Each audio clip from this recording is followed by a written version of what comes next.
You're in the fairway, it's 1997, 200 yards out, a pin you have no business aiming at, and the one club in your bag you genuinely do not trust, the fairway wood. Catch it thin and you scream it along the ground past the green.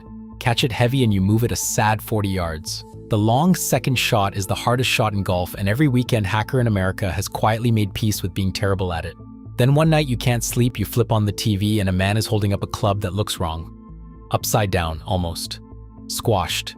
And he promises you that this strange little wood will get the ball in the air on the first try, every try, off any lie. His name is Barney Adams, the club is the Tight Lies, and in about a year, that one club is going to take his tiny Texas company public in the biggest stock offering golf has ever seen. Bigger than Callaway, bigger than anyone. A 58-year-old club fitter is about to become the most unlikely success story in the sport. And then, almost the moment he rings the bell, it all starts to come apart. This is the story of how a man built the #1 fairway wood in America on a yellow legal pad, got everything he wanted on Wall Street, and learned the hard way that going public isn't the finish line, it's the starting gun. Pour yourself something, this one's got a twist. Barney Adams was not supposed to be here. He grew up in Syracuse, New York, not exactly a golf cradle, caddying and cleaning clubs at the local country club as a kid. And that's where he noticed the thing that would make him rich 30 years later. The members' long irons were always clean, spotless, because nobody trusted them enough to actually hit them. He filed that away and went off to live a completely different life. Corning glass, supermarket shelving, even a Silicon Valley startup. For decades, golf was the thing he loved, not the thing he did. Then he tied his future to a man named Dave Pelz and a company that promptly went bankrupt. When it collapsed in the late 1980s, Adams did something a little crazy. He bought the wreckage and built his own company out of the scraps. A custom club fitting shop in Texas, grinding 12-hour days at Hank Haney's range. For 11 years, he was a nobody with a workbench and a good reputation. And then, sketching on a yellow legal pad between fittings, he drew a club that didn't look like anything anyone had ever put in a store. The only question was whether a single human being would be caught dead swinging it. Here's the problem Barney Adams set out to kill. A traditional fairway wood has a tall face and a high center of gravity, which is exactly backwards from what you actually need. You need the ball to climb. So Adams turned the club upside down. He literally inverted the head shape so the deepest, heaviest part sat low and back toward the sole. He shaved the face down, shallow. He shaped the bottom so it skated across the turf instead of digging into it. The effect was almost unfair. The weight sat so low and so deep that the ball wanted to launch on its own, off a fairway, out of the rough, off a bare tight lie in the dead of winter. That's where the name came from, Tight Lies. He named the club after the exact shot that used to terrify you. The first time amateurs hit it, they didn't believe it. The ball just went up. Adams had a phrase for that reaction. He called it the wow factor, and he built his entire company around chasing it. Tour players took notice. Weekend golfers turned into evangelists, and before long, the Tight Lies was the #1 selling fairway wood in the entire country. It was a genuinely great club, but Barney Adams was about to learn that a great club and a great company are two completely different animals, and the second one nearly ate him alive. To understand what happened next, remember the era. The late 1990s were the golden age of the golf infomercial. 2 in the morning, can't sleep, a man on a sunlit range promising 30 more yards and a cure for your slice. Adams went all in. He bought a 30-minute infomercial, hired veteran sportscaster Jack Whitaker to narrate it, and stacked it with credibility. Hank Haney, Tiger Woods' coach, Bill Rogers, an Open champion, Carol Mann, an LPGA Hall of Famer. It worked like a cheat code. Watch the numbers. In 1995, Adams Golf did about $1 million in sales. In 1996, $3.5 million. Then the infomercial hit.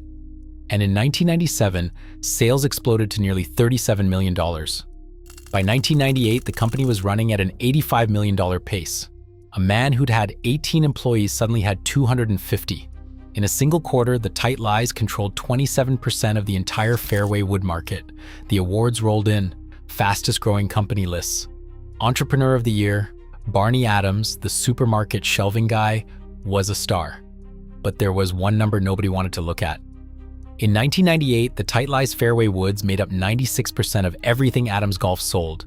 The entire empire balanced on a single club. And worse, there was already a secret sitting in a warehouse, and it was going to detonate at the worst possible moment. Stack the first block. Despite those gaudy sales numbers, Adams Golf was barely profitable.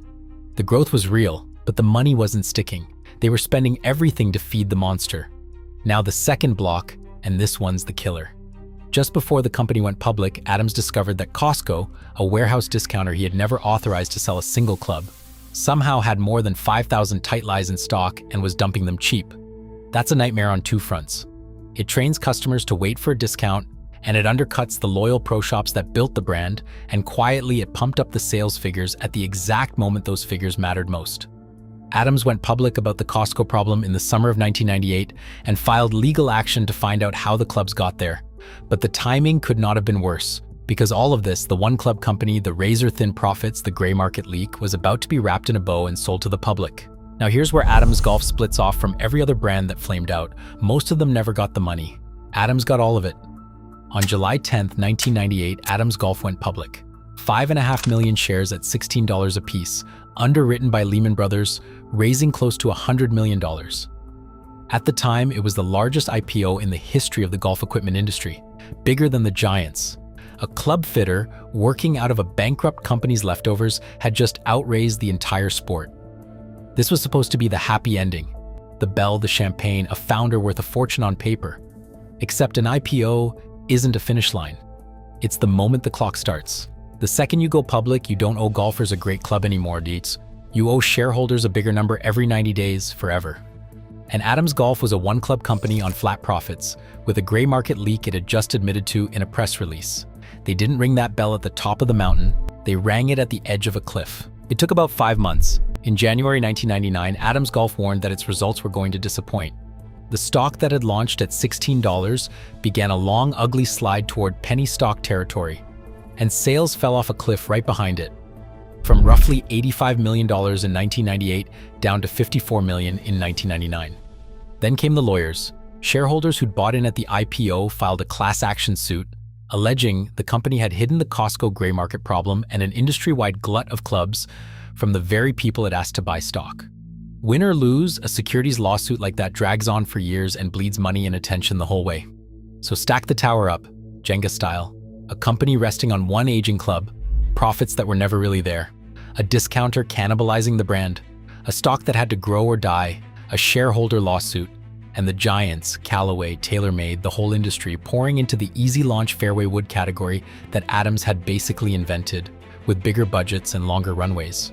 Pull any one of those blocks and maybe Adams Golf steadies itself. All of them at once should have brought the whole thing down, the exact same way it brought down everyone else. Except it didn't, not quite. This is the part that makes Adams different. Most brands that hit this wall simply end. Adams reinvented itself instead.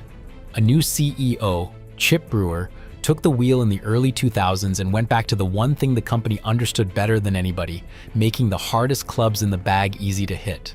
They helped pioneer the modern hybrid, the Idea line, those forgiving long iron replacements now in half the bags in America.